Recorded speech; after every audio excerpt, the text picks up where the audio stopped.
Hello friends, income tax के cases की series में आज जो केस हम डिस्कस करेंगे वो इस चीज़ को लेकर के है कि यदि किसी एसएससी के यहाँ सर्च हुई और जिस साल सर्च हुई,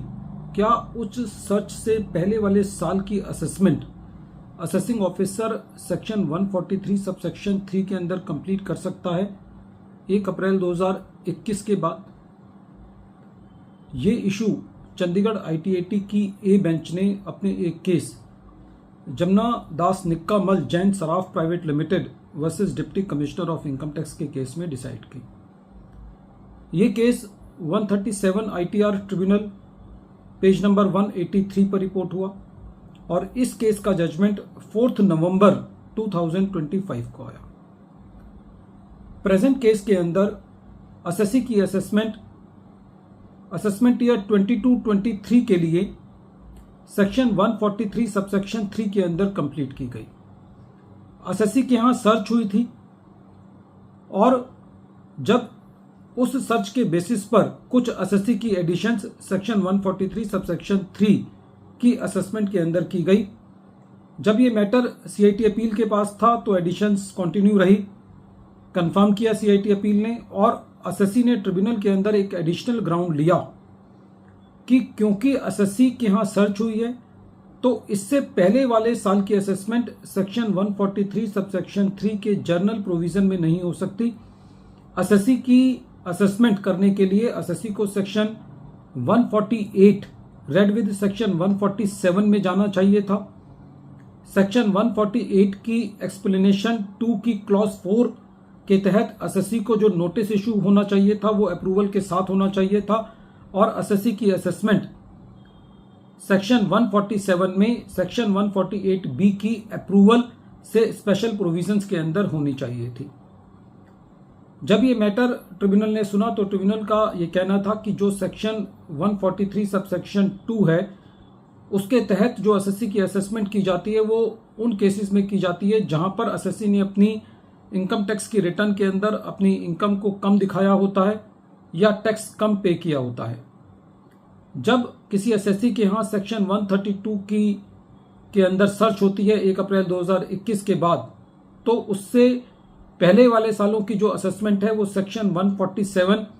रेड विद सेक्शन 148 होनी चाहिए। ये एक स्पेशल मैकेनिज्म है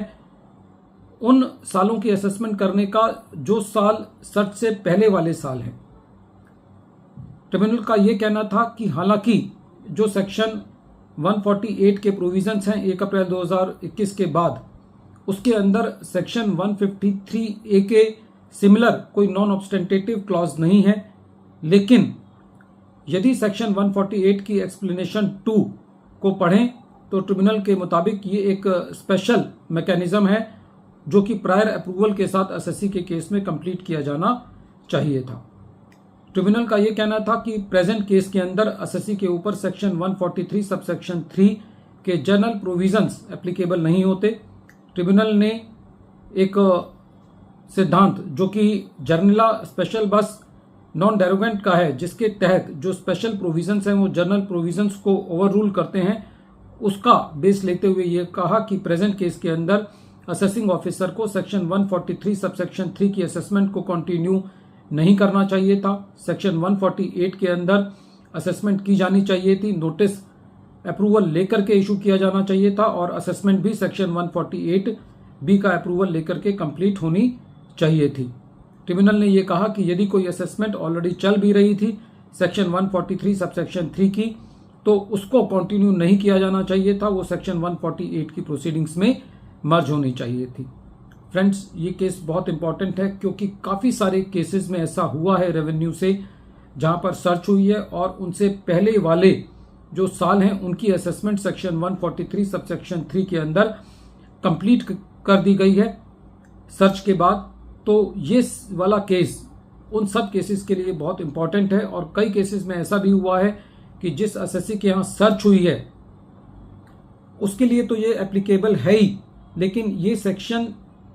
ये केस उन केसेस के लिए भी एप्लीकेबल होना चाहिए जहां पर जिस एसएससी के यहाँ सर्च हुई है उसकी सर्च की वजह से किसी और एसएससी की असेसमेंट जो है वो की गई है उस मटेरियल के बेसिस पर जो मटेरियल सर्च एसएससी के यहाँ मिला है। वीडियो के अंत में एक बार फिर मैं केस का नाम रिपीट कर रहा हूँ। केस का नाम है